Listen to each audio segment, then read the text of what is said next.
Hello बच्चों, कैसे हो आप सब। उम्मीद करते हैं आप लोग अच्छे होंगे। मैं हूं कुमार हीरो सर। और जैसा कि आप सभी लोग जानते हैं कि अभी मैं आप लोगों के लिए एक स्पेशल सीरीज लेकर आया हूं और इसमें मैं आप लोगों को क्लास 12th का ऑल चैप्टर का इंपॉर्टेंट फार्मूला बता रहा हूं बारी बारी से। तो अभी तक मैंने आप लोगों को इनवर्स ट्रिग्नोमेट्रिक फंक्शन जो आप लोगों का चैप्टर नंबर 2 है उसका सारा फार्मूला का इंपॉर्टेंट वीडियो बना दिया है। तो आज हम आपको बताएंगे कि मैट्रिक्स चैप्टर यानी कि चैप्टर नंबर 3 जिसको आप हिंदी में आव्यूह बोलते हैं, तो आव्यूह से रिलेटेड जो आप लोगों का इंपॉर्टेंट फार्मूला है आज के इस वीडियो में मैं आप लोगों को बहुत ही अच्छा से समझाने वाला हूं। तो आप लोग वीडियो को पूरा जरूर देखिएगा ताकि आपको कोई भी फार्मूला मिस ना हो। आज के इस इंपॉर्टेंट वीडियो को स्टार्ट करते हैं। सबसे पहले हम लोग बात करेंगे कि मैट्रिक्स होता क्या है या मैट्रिक्स किसे कहते हैं, जिसको आप हिंदी में आव्यूह बोलते हैं। तो हिंदी इंग्लिश दोनों में हमने परिभाषा लिखा है, आप देख पा रहे होंगे। A matrix is an ordered rectangular array of numbers और फंक्शंस।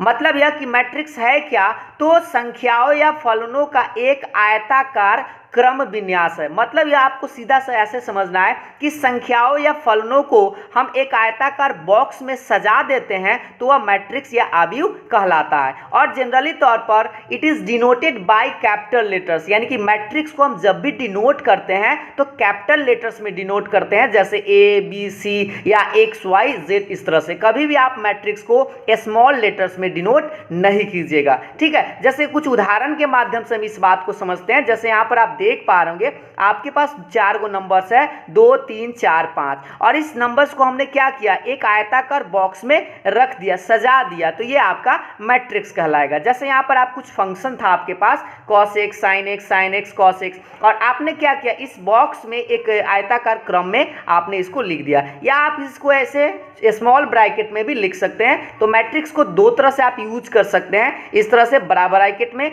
या स्मॉल ब्रैकेट में भी आप लिख सकते हैं, ठीक है। तो ये तो आप लोगों ने मेरा बात समझ गए होंगे कि मैट्रिक्स को कैसे लिखते हैं और मैट्रिक्स को डिनोट कैसे करते हैं, तो कैपिटल लेटर्स में, ठीक है। और मैट्रिक्स होता क्या है, तो संख्याओं या फलनों का एक आयताकार क्रम विन्यास है। अब हम बात करते हैं मेन जो हम लोग का टॉपिक है, ये देखिएगा ध्यान से कि जनरल टर्म ऑफ मैट्रिक्स यानी व्यापक रूप कैसा होता है। मैट्रिक्स का व्यापक रूप अगर आप समझ जाते हैं तो आप आसानी से 1-2 नंबर तो यहां से आप प्राप्त कर सकते हैं। जैसे देखिए, जब भी आप मैट्रिक्स लिखा हुआ आपको दिखाई देगा तो इस तरह से लिखा जाता है Aij m क्रॉस n, और यहाँ जो m गुना n जो आपको दिखाई दे रहा है, m क्या है n क्या है, यह भी हम आपको बताएंगे। तो देखिए इसका मतलब यह होता है कि i और j का मान आप बारी बारी से यहाँ जब रखेंगे तो आपको इस तरह से फॉर्मेट एक बनेगा। जैसे i का मान 1 रखेंगे, j का मान 1 रखेंगे तो आपको बनेगा a11, फिर 1 2 रखेंगे तो 1 2 1 3, इस तरह से डॉट डॉट इस लाइन में आएगा। फिर आप यहाँ से स्टार्ट करेंगे तो 2 1 2 2 2 3, इस तरह से आगे 2 4, इस तरह से। फिर आप स्टार्ट करेंगे 3 1 3 2 3 3, इस तरह से आगे जाएंगे। और नीचे अगर स्टार्ट करना है तो,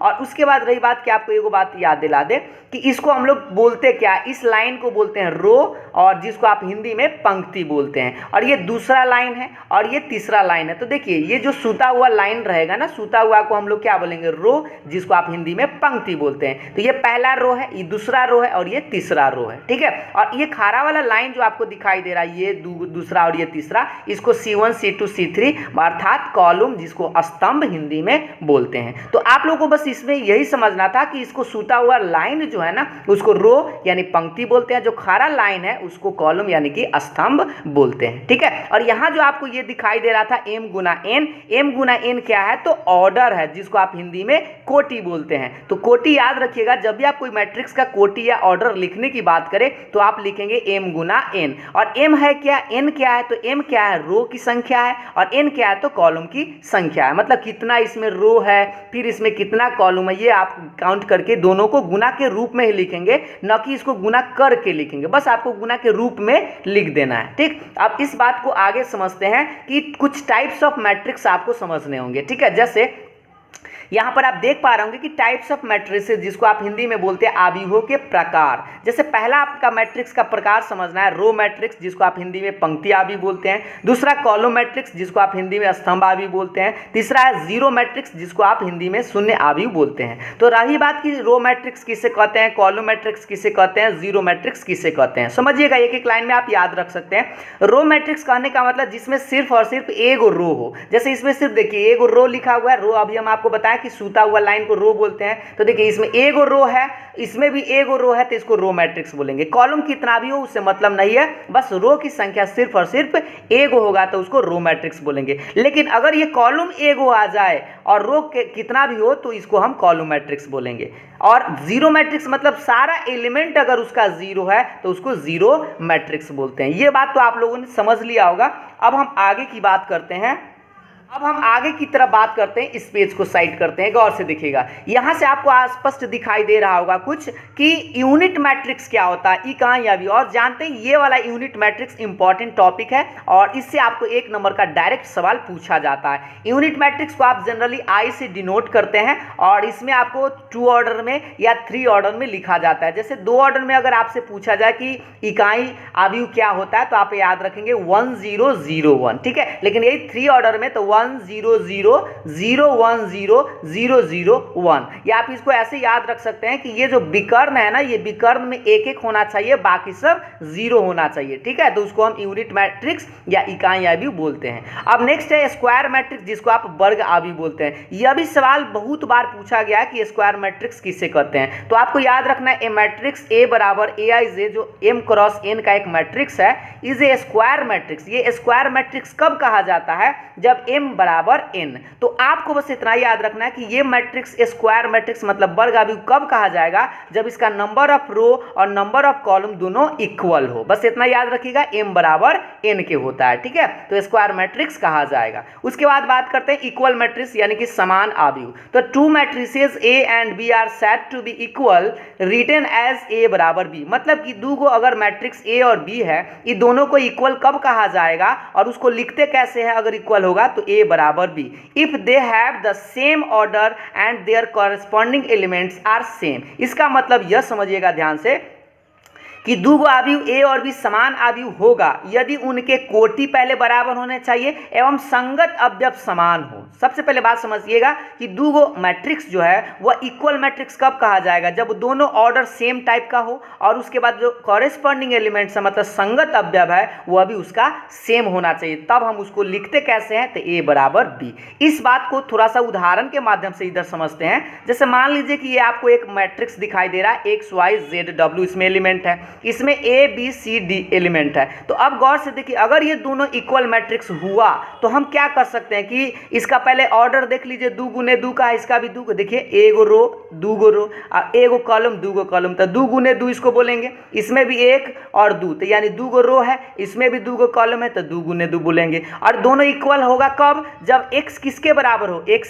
a के बराबर हो, y किसके बराबर हो तो b के बराबर हो, z किसके बराबर हो तो c के बराबर हो, और w किसके बराबर हो तो d के बराबर हो। यही चीज यहाँ पर हम लिख दिए कि अगर ये दोनों इक्वल मैट्रिक्स है तो x a के बराबर, y b के बराबर और z c के बराबर और w d के बराबर। क्या आप मेरा बात ये समझ गए होंगे। अब हम लोग कुछ बात करते हैं ऑपरेशन ऑन मैट्रिसेस, यानी कि मैट्रिक्स का कुछ जोड़ घटाओ गुना और भाग। लेकिन भाग आपको नहीं सीखना है, भाग की जगह पर इनवर्स सीखना है। जैसे यहाँ पर आप देख पा रहे होंगे पहला एडिशन ऑफ मैट्रिक्स कि अवयवों का योग, यानी दो मैट्रिक्स को आप कब जोड़ सकते हैं ये बात आपको समझना है। कि मान लीजिए कि आपके पास एक कोई मैट्रिक्स है ए बराबर ए आई जे एम क्रॉस एन का, यानी एम गुने एन का, और एक और मैट्रिक्स है बी आई जे जिसका भी ऑर्डर एम गुने एन है। तभी आप इस दोनों मैट्रिक्स को आप जोड़ पाइएगा। अर्थात यह कि दो मैट्रिक्स को आप तभी और तभी जोड़ पाएंगे जब दोनों का ऑर्डर सेम हो। और अगर जोड़ते हैं तो कैसे लिखेंगे, तो इसको लिखेंगे ए प्लस बी बराबर एक नया मैट्रिक्स लाएंगे जो ऑर्डर उसका सेम ही होगा m क्रॉस n, यानी m गुने n।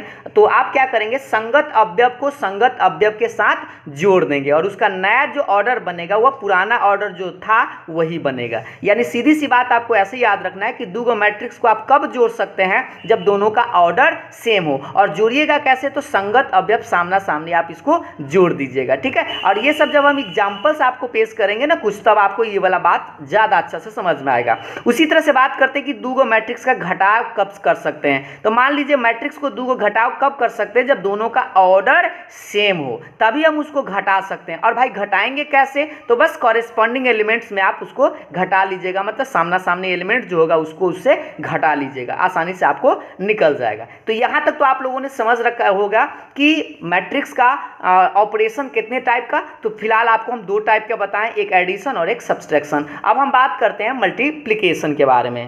तो इस पेज को साइड करते हैं, अब नेक्स्ट पेज लाते हैं। देखिएगा यहाँ पर आप देख पा रहे होंगे, ध्यान दीजिएगा, अगला कि तीसरा नंबर जो है स्केलर मल्टीप्लिकेशन। पहले आप समझ लीजिए, जैसे आपको करना क्या होगा, कोई अदिश से गुना करना होगा कोई मैट्रिक्स में। जैसे मान लीजिए कि आपके पास कोई एक मैट्रिक्स है AIJM गुने n का, और आपको करना क्या होगा, इसमें k से गुना करना है। तो जैसे यहाँ पर आप k से गुना करेंगे ना, सारे एलिमेंट में आपको k से गुना कर देना है। जैसे देखिए यहाँ पर KA लिखा गया है, तो आप जो भी मैट्रिक्स का एलिमेंट होगा ना, उस सारे एलिमेंट में k से हम गुना कर देंगे। पहला नंबर बात यही आपको ध्यान देना है, स्केलर मल्टीप्लिकेशन का मतलब अगर 2 से गुना करेंगे तो सारे एलिमेंट में 2 से, 3 से गुना करेंगे तो सारे एलिमेंट में 3 से। तो ये तो आप समझ गए होंगे, लेकिन मेन जो आप लोगों को समझना है प्रोडक्ट ऑफ मैट्रिसेस यानी आव्यूहों का गुना, कि दो गो आव्यूह को कैसे गुना कर सकते हैं और उसका कंडीशन क्या है। तो ध्यान दीजिएगा कि कोई आपके पास एक मैट्रिक्स है AIJM गुना n का, और दूसरा एक मैट्रिक्स है BJK, और इसका ऑर्डर पर ध्यान दीजिएगा, ये n गुने p है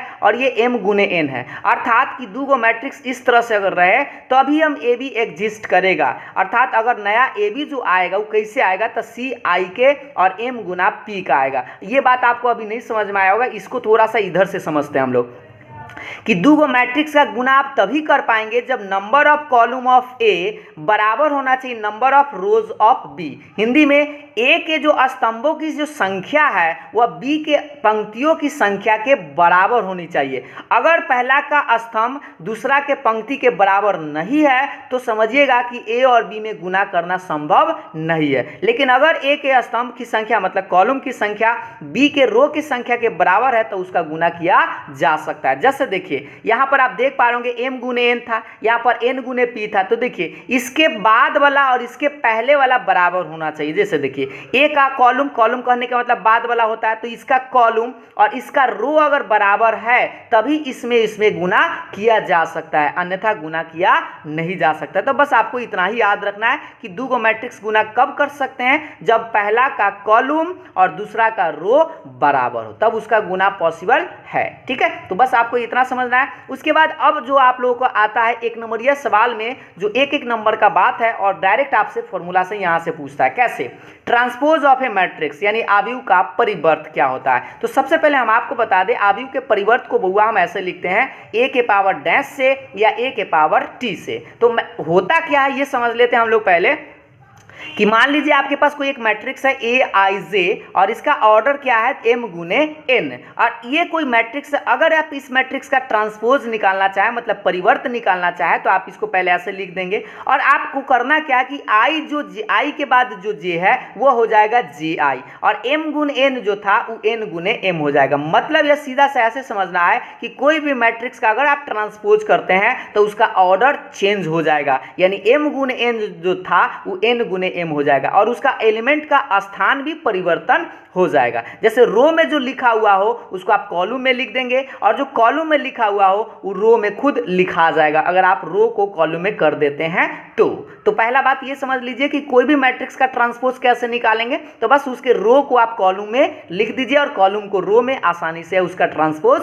निकल जाएगा। और इसमें कुछ आपको नोट याद रखना है, जैसे a प्लस बी का होल डैश क्या होता है, तो दोनों पर डैश हम कर सकते हैं, मतलब a पर भी डैश और प्लस b पर डैश। और यही अगर a माइनस बी का होल डैश निकालना हो तो भी यह किसके बराबर होता है, तो a dash minus b dash के। तीसरा नंबर नोट आप याद रखेंगे, किसी भी मैट्रिक्स का डैश मतलब ट्रांसपोज एक बार कर लिए और फिर से अगर इसका ट्रांसपोज कीजिएगा तो ट्रांसपोज ही गायब हो जाएगा, यानी सीधा जो पहले मैट्रिक्स था वो प्राप्त होगा। और अगर मान लीजिए कोई मैट्रिक्स में कांस्टेंट से गुना करने के बाद अगर हम उसका ट्रांसपोज करें मतलब परिवर्त निकाले, या पहले परिवर्त निकाल के कांस्टेंट से गुना करें, दोनों बात बराबर है। और ये सबसे ज्यादा इंपॉर्टेंट चीज है, 5 नंबर इसको आप डायरेक्ट याद रखेंगे क्योंकि ये सवाल हर साल आता ही आता है कि ए बी का होल डैश किसके बराबर होता है, तो बी डैश ए डैश के बराबर। जैसे इसको आप ऐसे याद रखें कि a में b से गुना करना है और उसका डैश अगर निकालना हो तो वो किसके बराबर होता है, तो पहले b डैश और तब a डैश आता है, न कि a डैश और b डैश के बराबर। तो ऑप्शन आप ये वाला बात अच्छा से याद रखेंगे कि ab का होल डैश किसके बराबर, तो b dash into a dash के बराबर। अब बात करते हैं अगला दूगो टॉपिक के बारे में जो आप लोगों को समझना है, सिमेट्रिक मैट्रिक्स जिसको आप हिंदी में सममित आव्यूह बोलते हैं, और दूसरा है स्क्यू सिमेट्रिक मैट्रिक्स जिसको आप हिंदी में विषम सममित आव्यूह बोलते हैं। और ये दोनों टॉपिक से हर साल कोई एक टॉपिक से सवाल पूछा ही जाता है, या तो सिमेट्रिक या तो एस्क्यू सिमेट्रिक। जैसे देखिएगा सिमेट्रिक को आप कैसे याद रखेंगे, कोई भी मैट्रिक्स सिमेट्रिक कब होगा, जब उस मैट्रिक्स का अगर ट्रांसपोज करें मतलब डैश निकाले, डैश करने का मतलब परिवर्त निकाले और पुराने वाले मैट्रिक्स के बराबर आ जाए तो उस मैट्रिक्स को हम सिमेट्रिक मैट्रिक्स यानी सममित आव्यूह बोलेंगे। या इसको आप ऐसे कह सकते हैं कि एआई कोई मैट्रिक्स था और अगर वो ए जे आई के बराबर आ जाए, मतलब यह कि अगर कोई मैट्रिक्स का ट्रांसपोज करते हैं और वैसा ही रह जाए,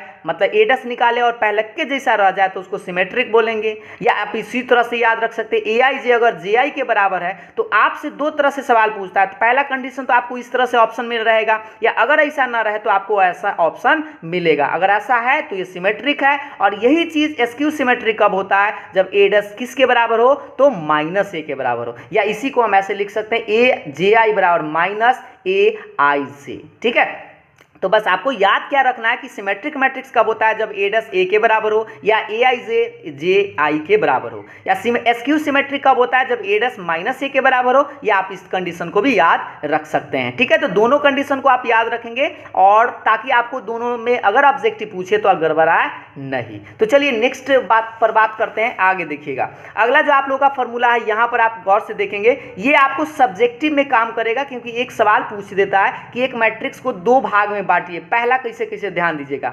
express as a symmetric matrix and a skew symmetric matrix, मतलब सममित और विषम सममित आव्यूह के रूप में व्यक्त करें। मतलब यह कि अगर कोई आपके पास एक मैट्रिक्स दे देगा और आपसे कहेगा कि इस मैट्रिक्स को एक सममित और एक विषम सममित आव्यूह के योगफल के रूप में इसको व्यक्त कीजिए, तो उसके लिए आप फॉर्मूला ये वाला यूज करेंगे, ए बराबर 1/2 ए प्लस ए डैश प्लस 1/2 ए माइनस ए डैश। और याद रखिए इसको अगर आप जोड़ जाड़ कीजिएगा ना तो ये कट कूट के फिर ए आ जाएगा, आप ना होगा तो इसको जोड़ जाड़ तनी कर उड़ के देख लीजिएगा। और ये पहला वाला पार्ट को हम पी मानेंगे और दूसरा वाला पार्ट को क्यू मानेंगे। तो आप ऐसे भी याद रख सकते हैं कि पी बराबर 1/2 ए प्लस ए डैश, और ई वाला भाई जो क्या होता है तो सिमेट्रिक होता है यानी कि सममित आव्यूह होता है। और एगो बात आप यह भी याद रखें कि डायरेक्ट एक नंबर के सवाल में ऐसे आ जाता है कि ए प्लस ए डैश क्या होता है, ए प्लस ए डैश क्या होता है, तो आप याद रखेंगे सिमेट्रिक होता है। और उसके बाद ए माइनस ए डैश क्या होता है, तो एस्क्यू सिमेट्रिक होता है यानी कि विषम सममित आव्यूह होता है। ये दोनों बात आप याद रखेंगे क्योंकि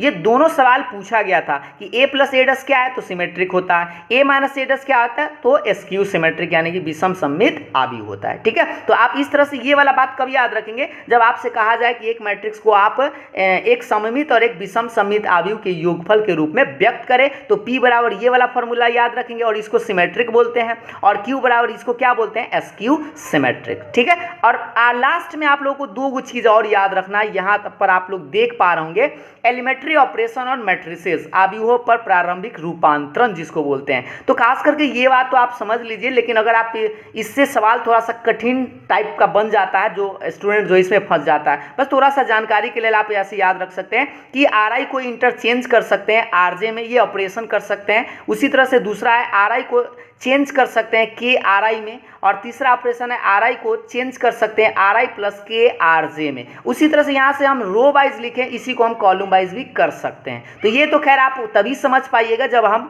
कुछ उदाहरण के माध्यम से ऑपरेशन करके आपको बताएंगे। ठीक है, चीर फाड़ वाला ऑपरेशन नहीं, बल्कि आपको यहाँ पर मैट्रिक्स का ऑपरेशन करना है। और सबसे लास्ट में जो आपको इंपॉर्टेंट फॉर्मूला याद रखना है, ये डायरेक्ट एक नंबर का सवाल आता ही आता है। कैसे, ध्यान दीजिएगा कि इन्वर्टिबल मैट्रिसेस क्या होता है। व्युत्क्रमणीय आव्यूह आपसे पूछे कि ए और बी आर इन्वर्टिबल मैट्रिसेस, यानी ए और बी व्युत्क्रमणीय आव्यूह होगा, कब होगा, ये कंडीशन आपको बस याद रखना है। तो ए बी बराबर बी ए बराबर आई के बराबर, अगर ये कंडीशन पास करता है, मतलब कोई भी दूगो मैट्रिक्स जो है एक दूसरे का इनवर्स कब कहा जाएगा, जब ए बी जो है बी ए के बराबर आए और किसके बराबर आए, तो आई के बराबर आए। अगर ऐसा होता है तभी ए और बी एक दूसरे का व्युत्क्रम है, और अगर बराबर नहीं आता है तो व्युत्क्रम नहीं है। तो आपसे सवाल कैसे पूछता है, तो बस आपसे पूछता है ए और बी दोनों एक दूसरे का व्युत्क्रमणीय आव्यूह हो तो कौन सा कंडीशन, तो बस आपको ये वाला कंडीशन याद रखना है। अगर ऐसा है तो हम इस तरह से कह सकते हैं कि ए डस किसके, ए का इनवर्स किसके बराबर, बी के बराबर, या इसको हम उल्टा भी बोल सकते हैं बी का इनवर्स किसके बराबर,